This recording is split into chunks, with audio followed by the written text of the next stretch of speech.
ఇంకా నువ్వు నిజం తరపున పోరాడదలుచుకోలేదా? ఇదే ప్రశ్న నేను మిమ్మల్ని అడగొచ్చుగా మిస్ గంగా శుక్లా గారు.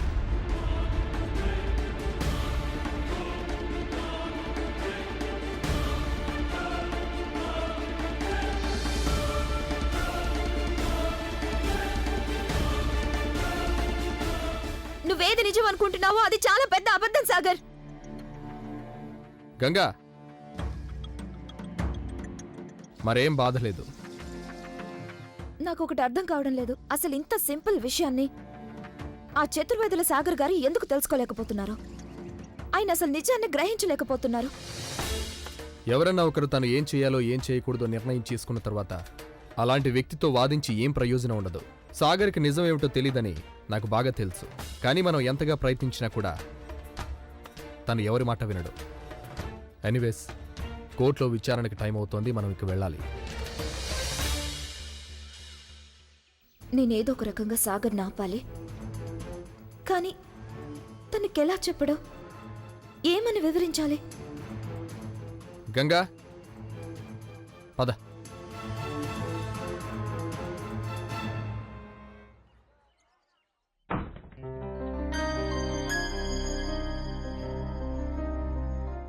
సాగర్ బాబు, మీరు రాఘవయ్య గారిని ఏదో ఫైల్ అడిగారంట కదా, ఇదిగోండి, ఇదే ఆయన పంపించారు. ఇది సీల్ చేస్తుంది, ఈ సీల్ తెరవాల్సిందే. ఒక్క నిమిషం ఇవ్వండి. ఇలా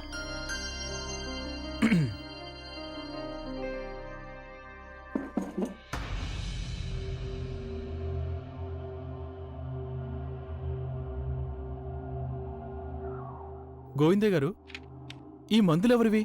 బాబుగారివేమో. ఏ లేదేం లేదు, ఊరికే. సరేక మీరు వెళ్ళండి, నేను చూసుకుంటాను. సరే బాబు. ర్యాంటాక్స్ ఫార్మాస్యూటికల్స్,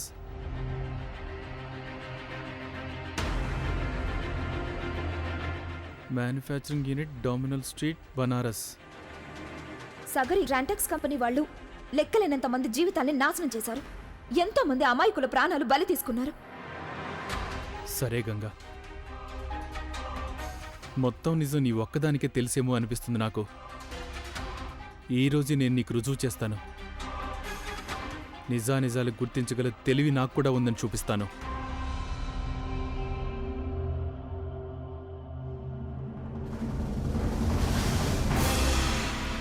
మిస్టర్ మనోహర్, నేను మీ మ్యానుఫ్యాక్చరింగ్ యూనిట్ చూడాలనుకుంటున్నాను. Are you sure? Rantax company యూనిట్లోకి కెమెరాతో వెళ్ళగలుగుతారా మీరు? వెళ్ళాలి. ఎందుకంటే నేను కొన్ని ఆధారాలు సేకరించాలనుకుంటున్నాను, తిరుగులేని ఆధారాలు. అప్పుడే వాళ్ళు డ్రగ్స్ వ్యాపారం చేస్తున్నారని నేను కోర్టులో రుజువు చేయగలుగుతాను. కానీ సార్, ఇది చాలా అపాయకరమైన పని కదా. అక్కడ ఎవరైనా మిమ్మల్ని గుర్తుపట్టేస్తే? అపాయకరమైన పనే గంగా, బట్ డోంట్ వరీ, అక్కడ నన్ను ఎవరు గుర్తుపట్టలేరు. నేను అక్కడికి ఇలా వెళ్ళను, వేషం మార్చుకుని వెళ్తాను. అయితే సరే, నేను కూడా మీతో వస్తాను. వద్దు గంగా, నువ్వు నాతో పాటు రాకూడదు. అక్కడికి వెళ్ళడం రిస్క్ అని నువ్వేగా ఇప్పుడన్నావు. I can handle this, don't worry. అమ్మా, అలాంటి వాళ్ళది నిజమైన ప్రేమ కాదు, అది వ్యామోహం.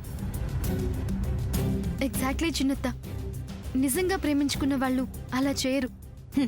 ఎంత మనసు విరిగిపోతే కన్న కూతుర్ని పట్టుకొని మా దృష్టిలో చచ్చిపోయా ఉంటుందా తల్లి? అది సరే అమ్మా, తన కూతురుతో తన మాట అనేటప్పుడు ఆమె మాటల్లో వ్యథ, కళ్ళల్లో బాధ గమనించావమ్మా? పెద్దబాబుకు బర్త్డే విషెస్ చెప్పు కూడా వెళ్ళాం కదా. ఊరికే ఎలా కాలిపోతుంది? మంట పెడితేనో పడితేనో తగలబడుతుంది.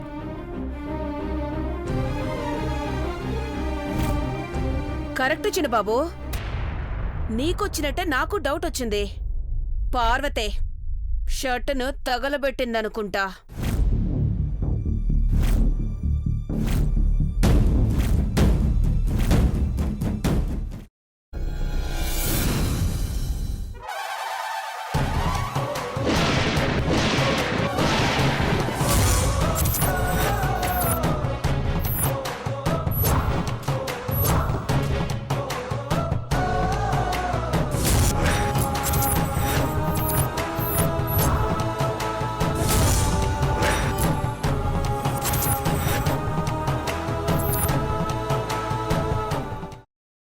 తర్వాత పొట్టు తీసేసి చాప్ చేసి పక్కన పెట్టుకోవాలి.